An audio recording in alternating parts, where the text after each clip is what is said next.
ئەمە بەرەخۆ بدن دۆمینیکا ئەمە ژوەرە بەحسا گرێڤەکە بکن گرێڤەکە بچووکە کولی دەریایە کاری بێبە دمینە ئەو گرێڤ ژێرت بێژن گرێڤە خۆزایش بەرک و خۆزا و دەریا و چیاتێدە تژینە ساڵانە هەژمارە ئەو گەشتیارن کوبەری خۆ ددنە vê girevê bi qasî du caran jî niştecihên wê de beriye. Îcar ev geştiya berê xwe didine derya û dixine nava avê de û dîmenên di nava avê de masiyên rengûreng dimînin. Hevkarê me roj jî di dilê xwe de nehişt wî jî xwe xiz nava avê de û dîmenên ciwan dibin avê de ji bo me veguhest. Ji bilî vêyekê jî ez karim jara bêjim ku çiyayên gelek cihaz jî wê derê hene ku aveke germ ji wê derverê tê dibêjin ku ew av ji bo nexweşan jî dermanan. Geştiyar jî berê xwe didine wê derê dibêjin ku belkî ev av bo nexweşên me jî derman bin.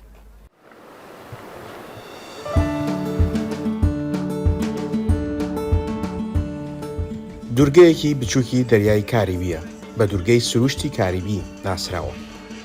ساڵانە 2 بۆ 8 هێندە ژمارەی دانیشتوانەکەی گەشتاری بیانی ڕووی تێدەکەن.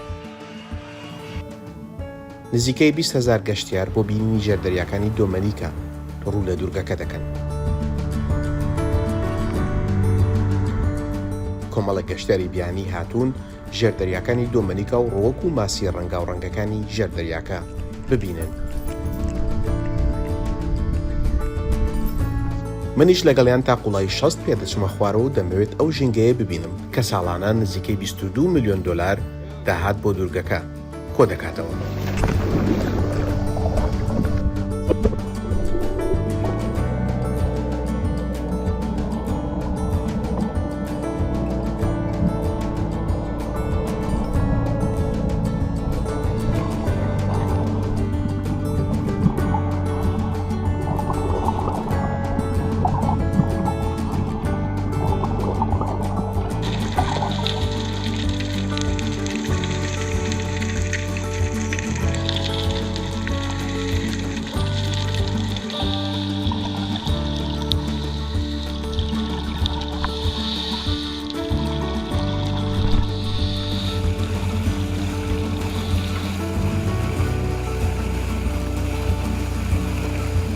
دەریاکانی دۆمەنیکا جگە لە بەخشینی ئاوهەوایەکی سازگار و سروشتێکی بەهەشت ئاسا بە دوورگەکە بڕبڕەی پشتی ئابووری دۆمەنیکاشن.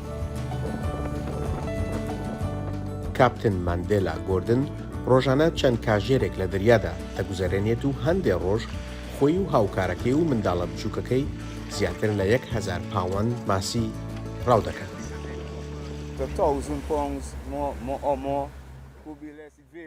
هزار پاوەند یان زیاتریش دەگرین دەگۆڕێت.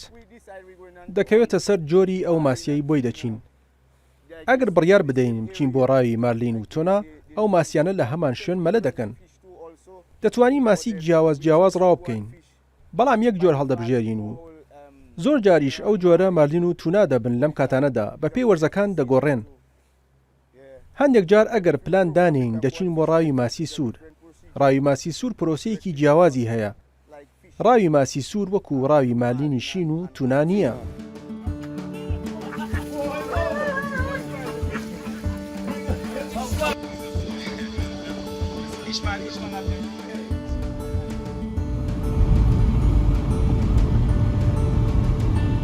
هەموو دوورگەکە بە تاڤگە و دارستانی چڕ و گۆماوی گەرمدا پۆشراوە.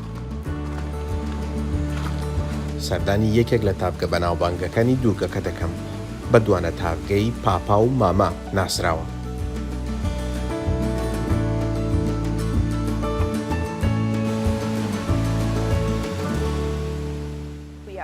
لە تراڤالگار 2 تاڤگەمان هەیە، یەکێکیان 125 پێ بەرزە و ئەوی دیکە 75 پێ. لە پایانی تاڤگەکاندا گۆماوی گەرم هەیە کە زۆر خۆشن و هەروەها زۆر باشە بۆ پێست.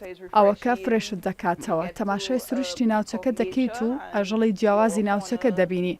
ئەو شتانی کە لێرە هەیە ئارامە دەکەنەوە. سروشتی ڤۆڵکانی و جیۆتێرمی دوورگەکە وای کردووە لە زۆر شوێنی دوورگەکە ئاوی گەرم هەڵقوڵێت و خەڵکی دوورگەکە و گەشتیارانیش بۆ چارەسەری هەندێک نەخۆشی پێست ڕووی تێدەکەن. گۆگردی نێو ئاوەکە ڕەنگی ئاوەکە دەگۆڕێت و هەندێک جار خەڵکی قوڕیش لە خۆیان دەدەن. دەگوترێت ئەو بۆ پێست باشە و زیبکەی دم و چاو لا دەبات.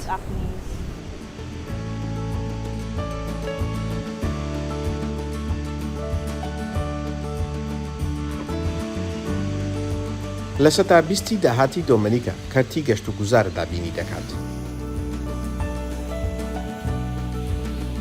برادلی بایم ئەفسەری زانیاری دەستگای گەشتیاری دۆمەنیکایە.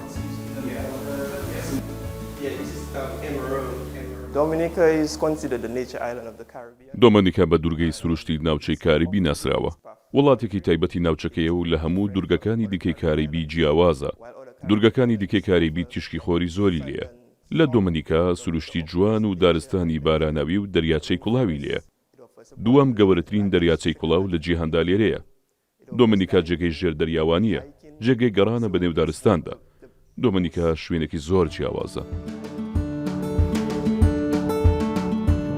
بەڵام تەنیا جوانی سروشتی دوورگەکە نییە کە گەشتیاران لە هەموو شوێنێکی جیهانەوە بۆ خۆی ڕادەکێشێت. مێژووی سروشتی دوورگەکەش چیرۆکێکی پڕ سەرنجڕاکێشی هەیە.